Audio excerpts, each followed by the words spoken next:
Tension was brooding in the air as staff and soldiers were running to and from the command center.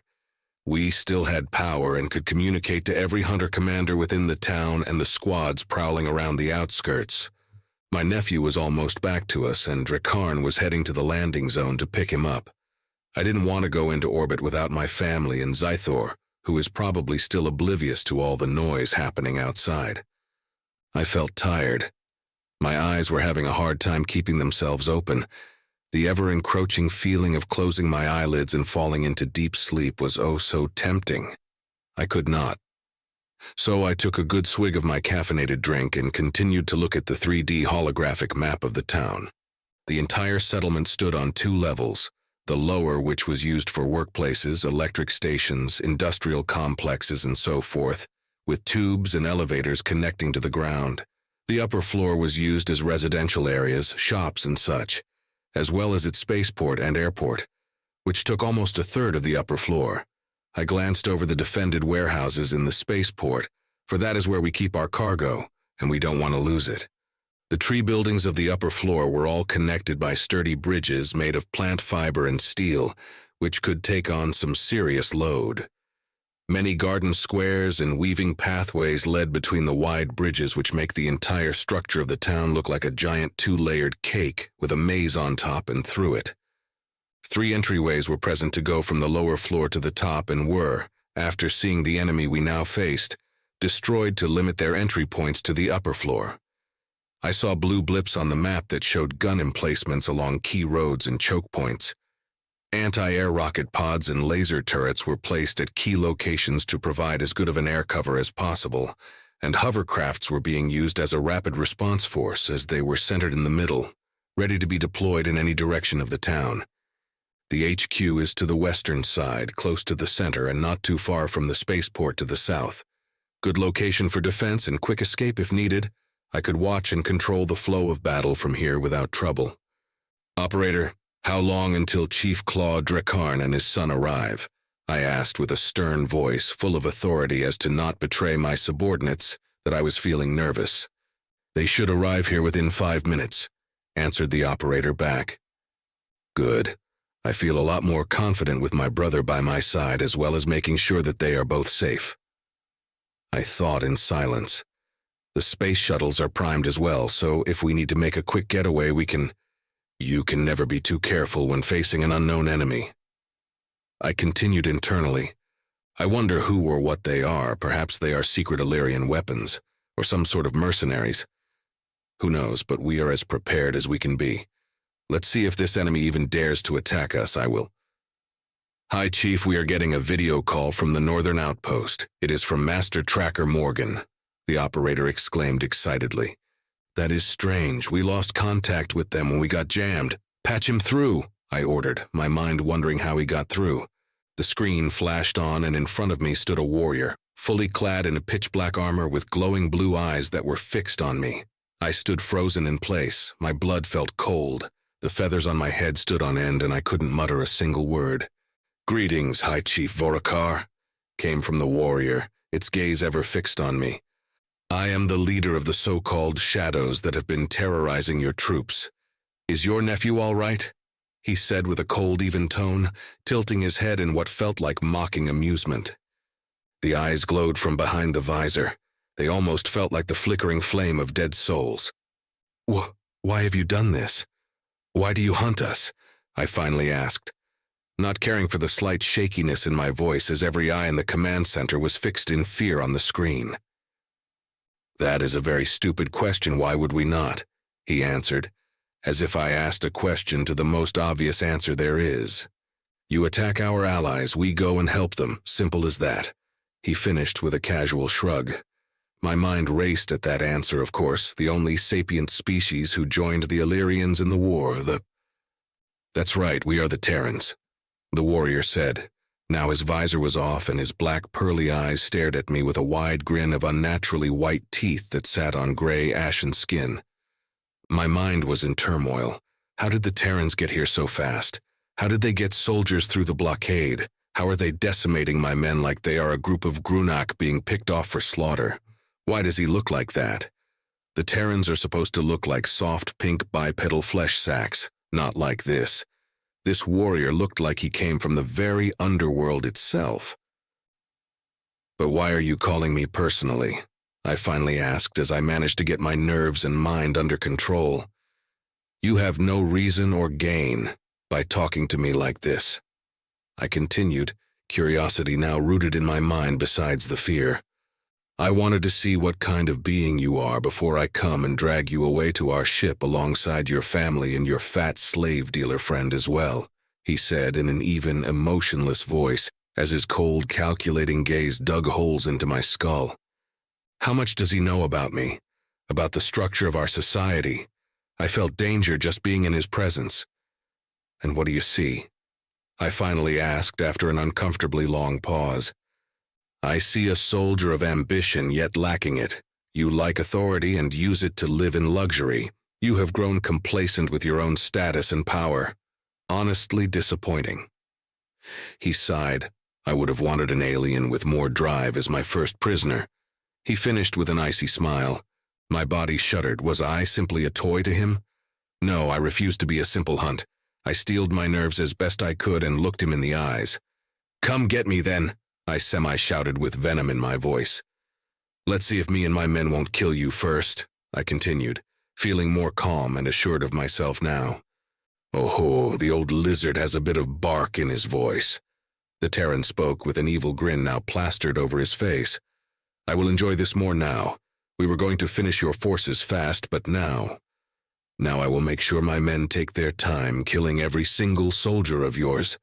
I will make you feel every slight bit of hope as I snatch it away in front of you and watch you fall into a bottomless pit of despair." He continued with that vicious grin. I stood there silent for a moment before I muttered, "Why go to such—" "Because you broke the rules, Chief. You and your men broke the cardinal rule of war. Never go after the weak and innocent." He interjected angrily, "You willingly torture and kill civilians simply for your own disgusting pleasure. But you went after the children too, and now my shadows want blood, and I can't give them yours or your high office, so I will give them every other Zyran soul in the town." He continued, the anger in his voice turning into a cold smolder.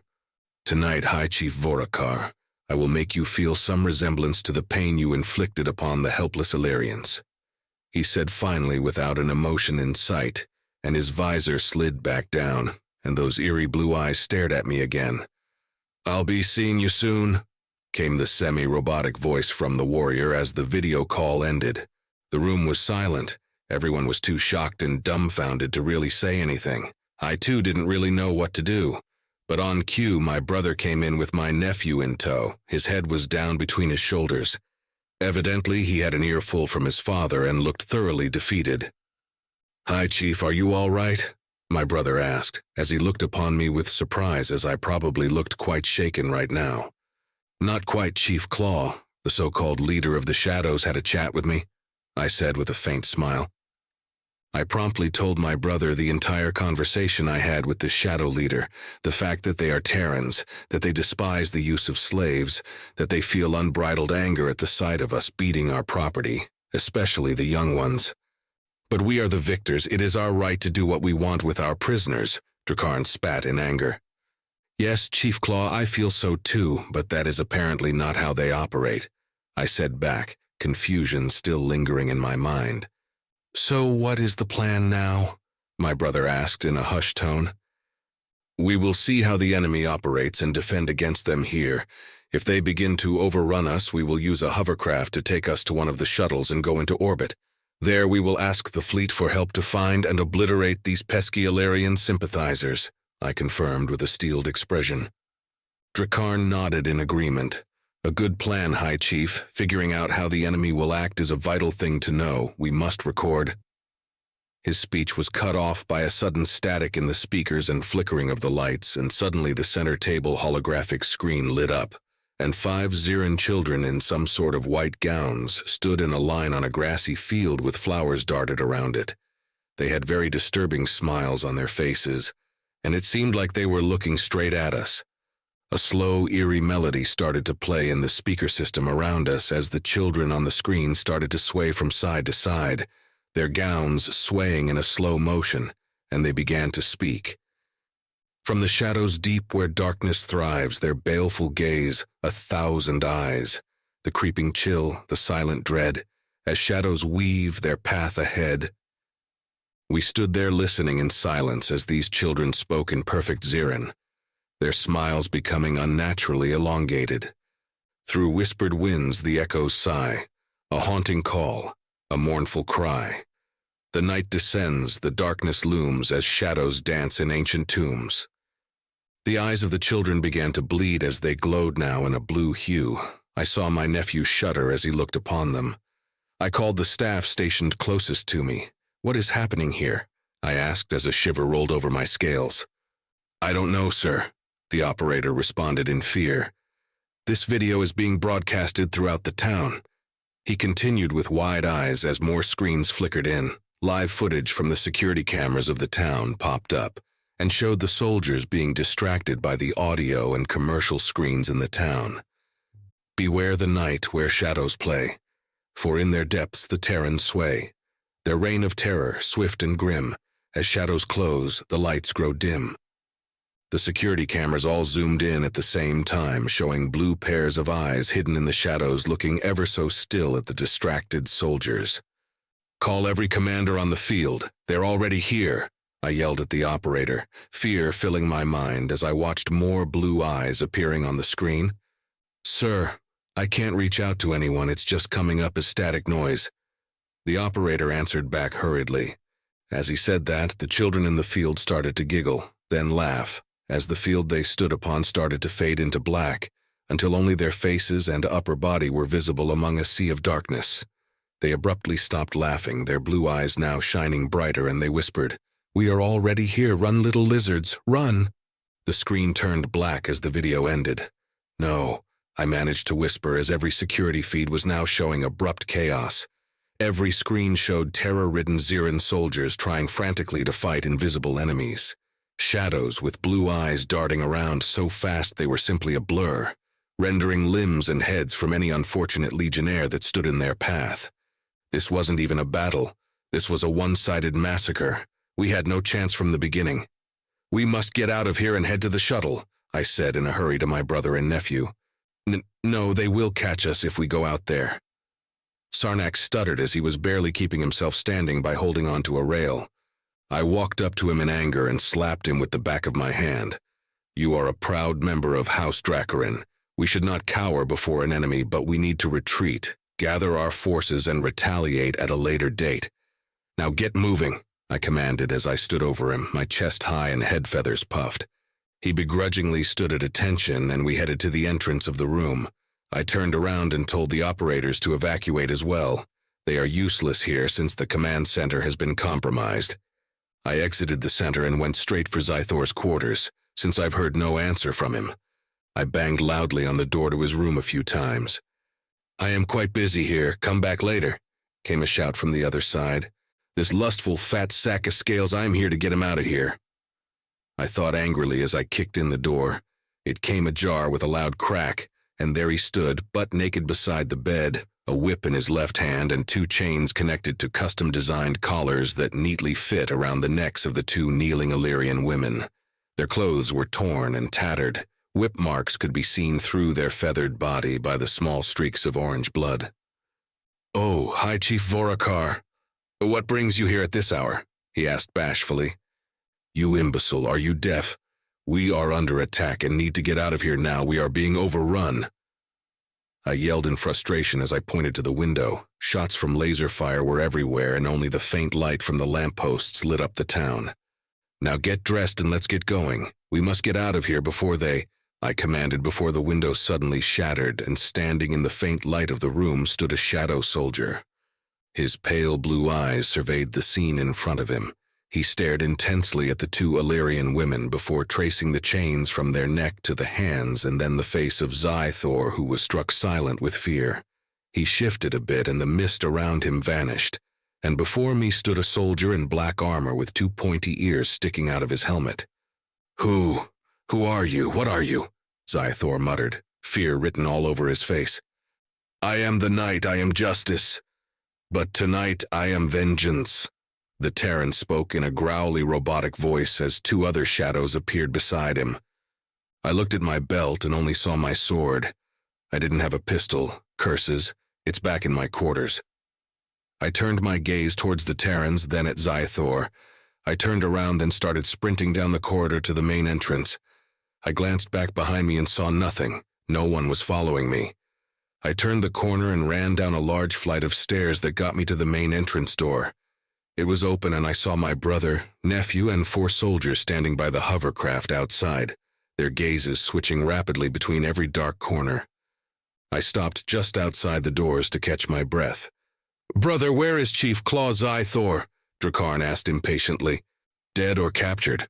I spat back, gulping in air as I was trying to lower my heart rate. I pointed for us to go and we all entered the hovercraft. It hummed to life as the driver pulled the lever up. We climbed 30 meters above the town and all I could see was death below us. Soldiers trying desperately to run away only to be met with a blade in the back by a Terran soldier. Fires were lit all around the town, from destroyed emplacements and hovercrafts that had been shot down. We flew in hummed silence above the screams of the terrified soldiers below. Not looking down now, I simply stared towards the raised platform where I saw the space shuttles. There were a few soldiers already by the shuttles, creating a perimeter around them. The ships were meant for the nobles to move from ground to space in comfort and were luxury items. They were colorful, slim, metallic wonders in the shape of a 4-winged bird. Not that it mattered now. We landed near the sleek back end of the shuttles on the hovercraft. We jumped out and started jogging to the first shuttle. I rushed ahead of the group. "Let's move. We must escape to orbit," I shouted, feeling hopeful that we were going to get out of here. From the corner of my eye, I saw 2 black triangle silhouettes roughly 20 meters long, floating in midair. 4 black warheads with blue light trails shot out from both ships, heading straight for the shuttles. I could not make a sound as I saw all 4 rockets hit their mark right in front of me. Both ships went up in flames as the explosions hit, killing the ones close to it and knocking the rest of us back.